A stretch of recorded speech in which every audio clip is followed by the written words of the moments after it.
안녕하세요, 뻑갑니다. 오늘도 저는 뻑갑.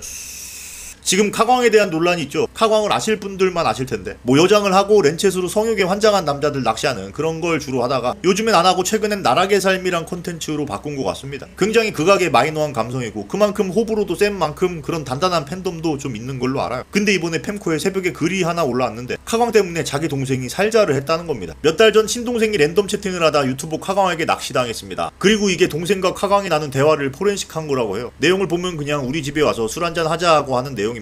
그리고 그 뒤로도 쭉 사연을 얘기하는데, 내용을 요약하면 자기 동생이 렌챗으로 어떤 여자를 알게 됐는데 그 여자가 카광인 척 하면서 카광 번호를 알려줬고, 카광은 또 그런 콘텐츠를 하고 있으니까 자기 동생을 집으로 초대를 한 겁니다. 근데 그렇게 카광 방송에 7,000명 가까이 되는 시청자들에게 조리돌림을 당했고, 그 방송이 마침 주변 지인, 직장 동료들한테도 들켰고, 결국 동생이 그렇게 고통받다가 살자를 했다는 내용이에요. 그러면서 이게 본인의 동생이라며 장례식장에 걸린 사진을 보여줍니다. 아버지는 동생 방만 하루에도 몇 번씩 들어갔다 나갔다가 하시다가 저처럼 그 방송을 들어가 보시는 게 습관이 되었는지 아무것도 못하면서 또 보시다가 최근에 카광이 3,000만원 후원이 터져서 춤을 추는 모습을 보면서 저의 방에 있는 컴퓨터까지 내다 버리셨습니다. 뭐 어쨌든 이러면서 굉장히 안타까운 내용을 말하죠. 그래서 저 글이 공론화가 되니까 카광에게 살인자라면서 굉장히 많은 악플들이 달리게 됩니다. 그러니까 이제 카광이 해명을 하는데, 안녕하세요, 카광입니다. 금일 땡땡시 40분경 모 커뮤니티에 작성된 논란과 관련하여 입장을 밝힙니다. 폭로를 주장. 몇 달 전 친동생이 랜덤 채팅을 하다 유튜브 카광에게 낚시당했습니다. 근데 랜덤 채팅을 통해 스튜디오로 불러내는 방송은 6, 8개월 전에 마지막으로 졸업했습니다. 그러니까 카광은 요즘에는 안 하고 있다는 소린데, 근데 뭐 몇 달 전이나 6, 8개월 전이나 비슷한 거 아닌가? 뭐 아직은 카광이 해명이 안 된 거 같죠. 동생이 지우라고 메일 보내니까 바로 삭제했다고 친구가 말해줬습니다. 폭로를 주장. 삭제하라고 메일을 보냈다. 근데 근 몇 달간 랜덤 채팅 콘텐츠를 진행하지 않았고 삭제 요청 메일 역시 오지 않았습니다. 삭제 요청 메일도 오지 않았다고 하죠. 참고로 카광은 방송에서 이런 공지를 올리고 하는데, 얼굴이 나와 불쾌한 경우 삭제 요청 시 즉각 삭제해드립니다. 이렇게 뭐 요청을 하면 바로바로 삭제해주나 봅니다. 아무튼 카광은 근 몇 달간 삭제 메일을 받은 적도 없다고 해요. 근데 이것도 뭐 6, 8개월 전에 온 메일일 수도 있죠. 폭로를 주장. 7,000명 가까이 되는 시청자들이 동생 얼굴을 보고 얼평하고 조롱했습니다. 하지만 슬프지만 1년 6개월간 7,000명 근처에 간 적도 없습니다. 이러면서 카광은 시청자 수를 쭉 보여줍니다. 근데 이것도 저 유가족 입장에서 울분에 차서 뭐 과장되게 7,000명이라고 할 수도 있어요. 아직까지는 뭐 뚜렷하게 해명이 안 되고 있죠. 그래서 다음으로 넘어가면, 폭로를 주장. 변호사가 말했다. 그 사람들은 노인들인데 고소한 사람이 이미 많다. 그런데 변호인들은 고소 여부를 확인하지 못할 뿐더러 고소당한 사실이 없습니다. 이게 뭐냐면, 카광 방송에 낚여서 오는 사람들이 존나 성욕에 찬 노인들이 많은데 그 노인들이 고소를 많이 한다고 했대요, 변호사가. 근데 그 변호사는 지가 뭔데 카광이 고소를 많이 당했는지 안 당했는지를 알아.